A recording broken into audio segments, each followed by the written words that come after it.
incredibly kind of, it is incredibly popular. It does Yeah, what it says in the yes. tin. Like we've always needed, and we still need And you know more what of them. annoyed me most was we applied for the lottery twice. Oh, right. Got nothing. And this, this was obviously going to be a very important Part of the community, part yeah. of the community, But look, we managed it ourselves.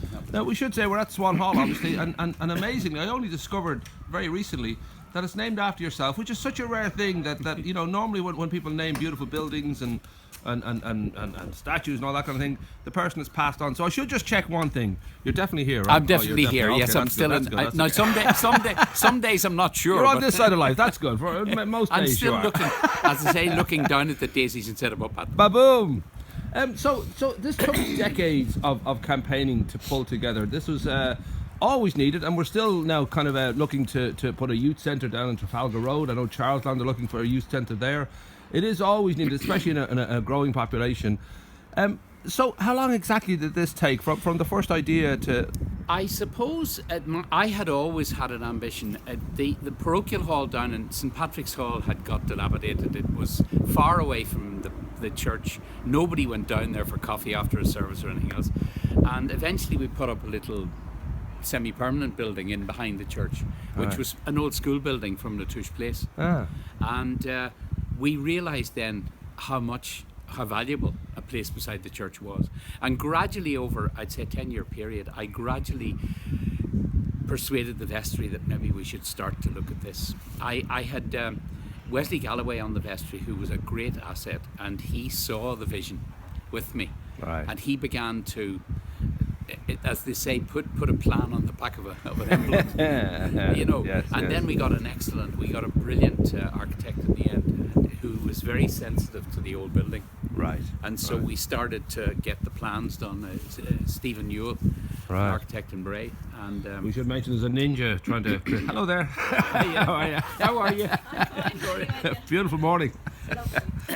And so we're talking about, would that have been like the 90s? Was it later than that this sort of became a possibility? It was really the 90s we began to see the possibility of it.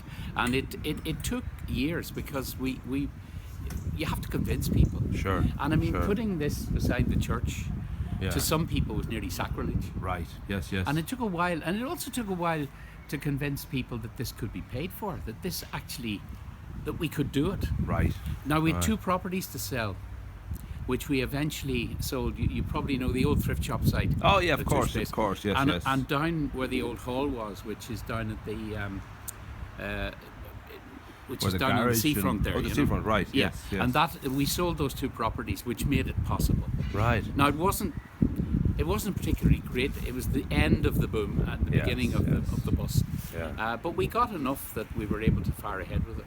And that's really made it possible. So on budget sense, I don't know what sort of, are you talking about, like 300,000, 500,000? Oh, you're joking me. No. It was a couple of million, but you see, we also did the church. We took out the pews. When we were halfway through this, we started to talk. I started to talk to the architect about the possibility of doing the church. So in fact, what we did was we took out all the pews. We put in new underfloor heating, because it's heated by geothermal. Oh, great. Down in the grounds. And the geothermal is able to cope with the two buildings. That was a good foresight, consider the times. Yeah, we put in a new floor with the geothermal underneath. Right. So the whole thing was done then, and we worshipped in here until that was finished. Right. So the two things then were ready. Side by side. Hi, Lucy. Hi there, Lucy. How are you?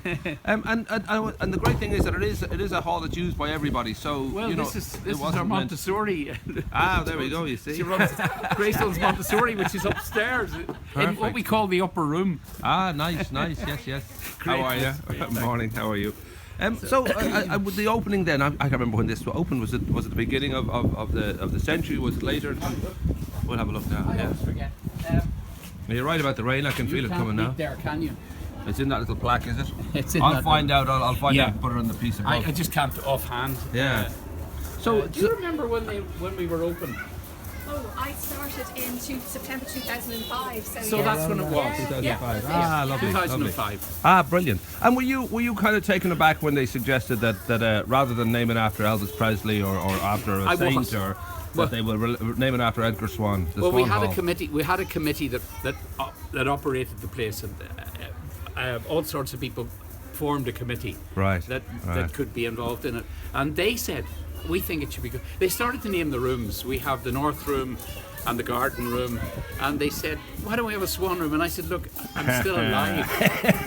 This could be bad luck apart from anything else. So they insisted it'd be the Swan Room. So it was a bit embarrassing when I was still rector that I used to announce things in the Swan Room. Right. However, I'm gone now. So Well, I got to say, well done. I know there's lots of people involved in this, as there always is.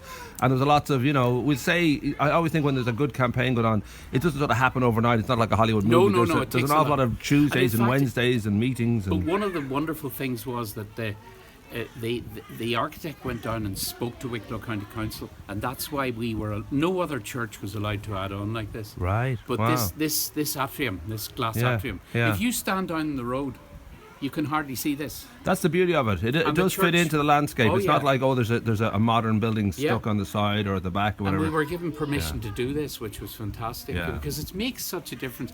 And we called it the Worship and Recreation Centre, so it's both. Ah, okay, right. The two buildings are joined.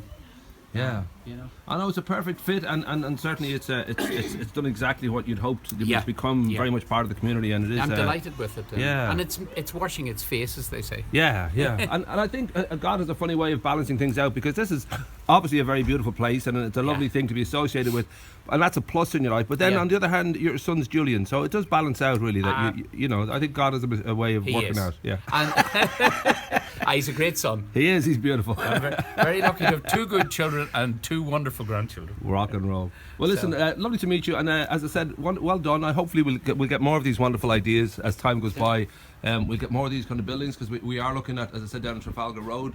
They're looking to make a youth centre, and there's all sorts of hopes and plans. So, that's good actually. So we'll the town, the town is expanding so much. Yes. And it's lovely to see the harbour and despite what they all said, this again was something that people cribbed about. Sure. But to see the people down there, to see the place alive, and I've come around to it. I think it's valuable to the town, and I think it's it's going to weather. It's going to become much more part of the town. Yeah. Trees will grow, and the weather will do its thing, right.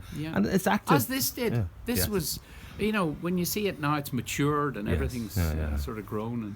It's lovely. Would it be fair to say we live in a good time? I think we live in a great time. When I came here first, it was very different. Yeah. Well, we're lucky, and I think people realise it. Yeah.